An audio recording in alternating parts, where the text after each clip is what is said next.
দুষ্টু বিড়াল, তুই এসে আমার টুকুমনিকে কামড় দিতে চাস? মানে তুমি যাও না টুকুমনি, তুমি যেও না, আসো আসো আসো। একটা দুষ্টু বিড়াল, শুধু কামড় দেয়। ওই বিড়ালটা অনেক দুষ্টু করে, ভালোবাসতে চাইলেও ভালোবাসতে দেয় না, খালি কামড় দেয়, মারামারি করে টুকুসের সাথে।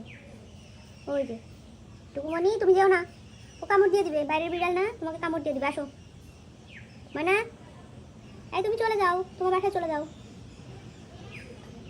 এই বিড়াল, তুমি তোমার বাসায় চলে যাও। আসো টুকুস, টুকুস তুমি বাসায় এসে যাও। টুকুস তুমি চলে এসো। টুকুস আসো, ময়না তুমি নেমে আসো। ও বাসায় চলে যাবে, শুধু শুধু মারামারি করতে হয় না। টুকুস সহ্য করবে না আমাদের বাসায় অন্য কোনো